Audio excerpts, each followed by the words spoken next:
boy. Yeah, boy.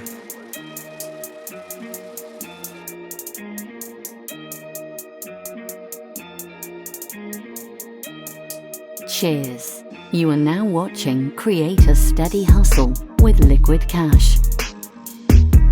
Don't be a product of your environment. Let your environment be a product of you. You can pick your sins, but you can't pick your consequences, you dig? Now, for me personally, I was living very foul at that time, man. I was living foul at that time, you dig? I had a different alias for different women in different boroughs. That's how I was living, man. If you live in Queens, I had a different alias for you. If you live in Brooklyn, I had an alias for you. I had an alias for every woman in the 5 boroughs, man. You know what I mean? I was one person in Queens and I was another person in the Bronx and I was another person in Brooklyn. That's how I was carrying it, man. You feel me? We never gave women our real names. Nah, never. That's how we was moving. You feel me? And it had a street element to it as well because at that particular time, I was doing so much dirt. I was getting into so much shit at that particular time that you had to have different alias because if you did a crime or did something wrong in Brooklyn or Queens, you don't want them to be looking for you in Manhattan if you lived in Manhattan, you know what I'm saying?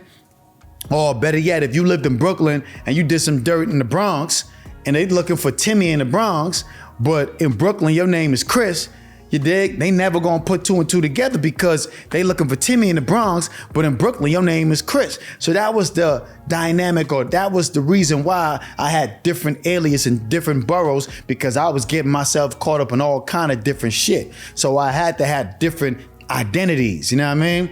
And so that trickled on to the streets, that trickled on to my personal life with women. They all had a different name. I mean, I was dating a female one time for 5 years. I ain't gonna lie, I'm gonna keep it all the way 1,000. I was dating a chick for 5 years and she didn't know my full government name. That's how low I was. That's how secretive I was. That's how mysterious I was. That was just a scorpion inside of me, man. I'm a Scorpio. We very mysterious, you dig?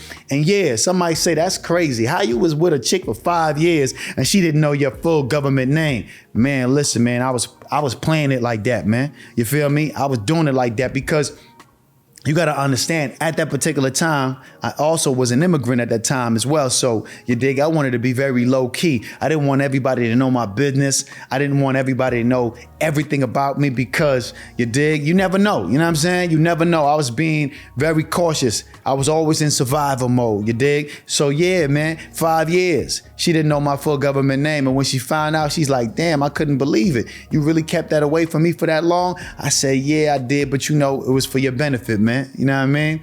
It was for your benefit because I didn't want you to get in any problems. If the police end up looking for me, I don't want you to have to point me out in the lineup. I don't want you to really get yourself involved with any of the bullshit that I was getting myself into. But like I said again, I got a lot of F's on my report card.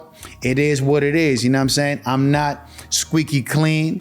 You dig? Some people out there like to act like they polish and clean and they never did nothing wrong. But me, yeah, I've done a lot of wrong in my life, but I made the change. I made the necessary change that I had to in order to live a different type of lifestyle, in order to clean up my act. Because at the end of the day, man, you only can do wrong for so long. Like I said again, you can pick your sins, but you can't pick your consequences. And also, the devil will take you far, but leave you longer than you want to stay. And I didn't want to stay that long and living a negative life, you dig? I wanted to live a positive life, so I had to make a change, man. And see, one of the reasons why I kept a lot of alias too, man, is because, like I said again, a smart old school guy told me a long time ago, man, a smart rabbit always keep more than one hose, you dig? And I didn't say hose, I said holes.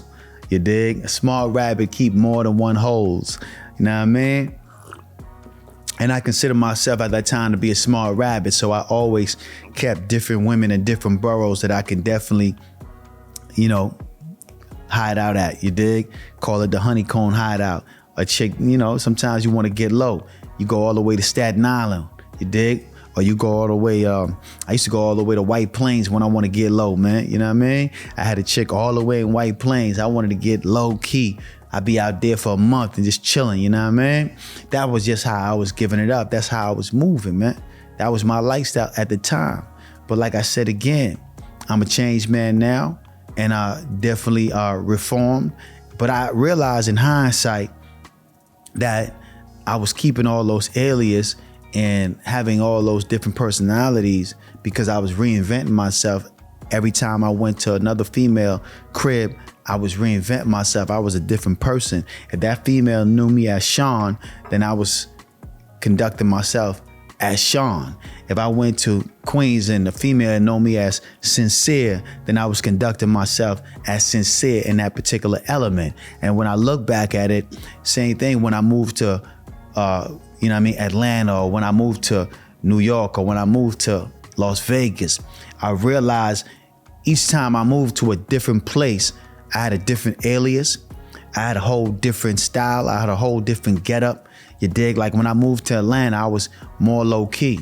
You dig? And when I moved to Atlanta, I changed everything about me. I really changed my whole perception of life.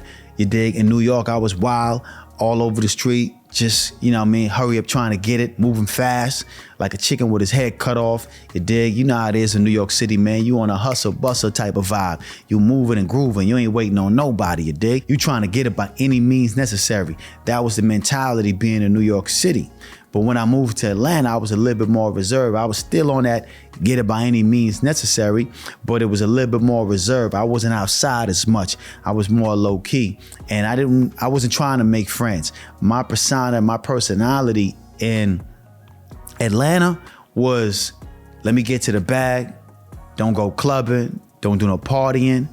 Don't do anything that is going to put me on the radar. I want to be very low key. I didn't even have a car for about, almost about 2 years. I didn't even have a car. I lived in Buckhead, right? Nice area in Buckhead over there by Lenox. But anyway, and that was just my vibe.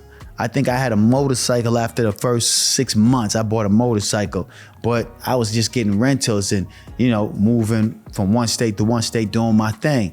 And that was my mentality. I didn't want to make no friends. I didn't really want to meet that much females.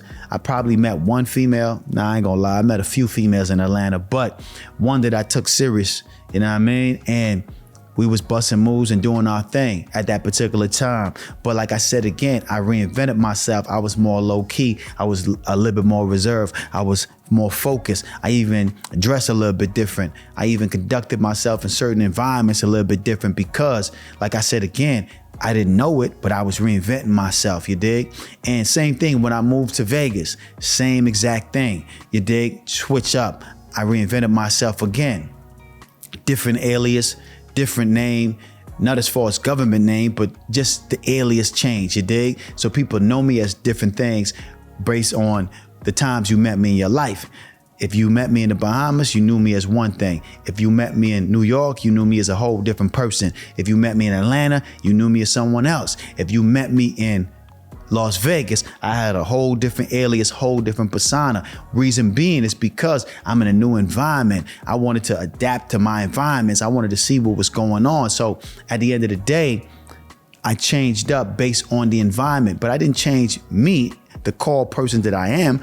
I changed certain things about myself, certain habits about myself, because you have to adjust to the location. And I didn't notice at the time. I was just moving and grooving, and I was just doing it unconsciously. You dig? Just moving through life. And like I said again, you have to reinvent yourself in different stages of your life. You dig? If you want to survive in this world today, you got to be able to reinvent yourself. You cannot stay the same.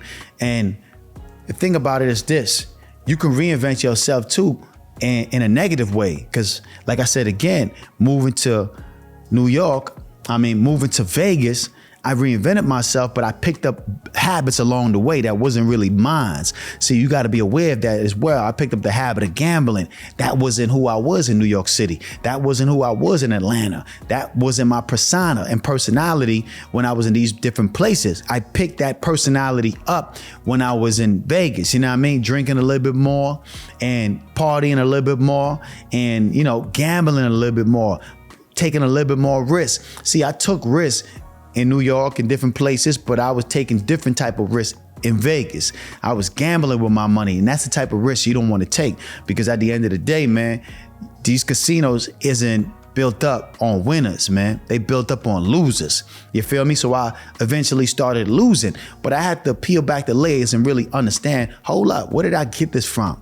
I had to backtrack and check all my steps. And I realized I got some of these habits and these traits from hanging out with the wrong people. That's why it's very important that you choose the right people to hang out with in any place you move to, you dig? In any walks of life, you got to be very careful who you hang out with and who you be around, because they say your average salary or your network will be the average of your 5 best friends, right? And that's facts. Your habits will be aligned with your 5 best friends, the people that you hang out with. You know, they say birds of a feather flock together. That's somewhat true, because I started picking up my homeboys' habits of going out, drinking, and gambling. That wasn't my speed. That wasn't the persona that I wanted to really have for myself. So eventually I shook that off, you dig? But I say all that to say this, you dig? At the end of the day, if you've been living somewhere for most of your life, I think it's wise to move out of your environment, find a different place that you can move to, and it's gonna force you to elevate. It's gonna force you to reinvent yourself.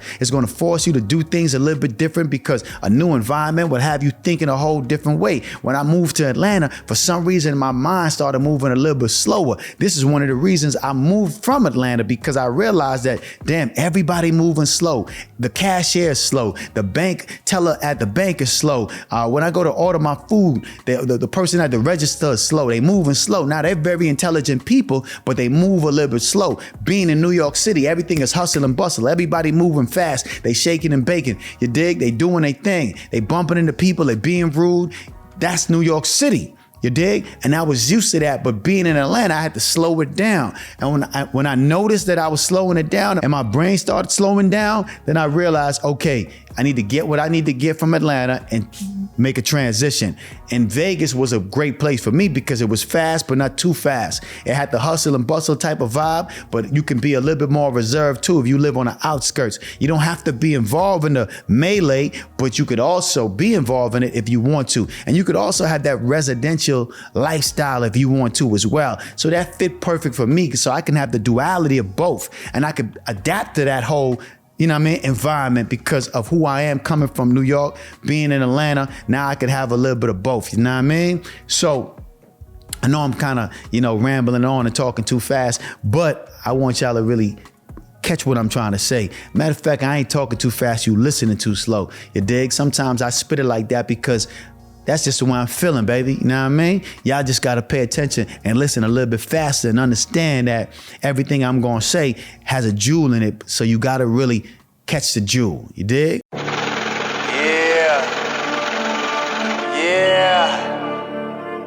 It's the Pirates of the Caribbean. Niggas can't fuck with me, man. That boy. It's Likquidcash, I need it all out the stash. I'ma get rich or I'ma get deported. Riding cross country, my Ford Taurus.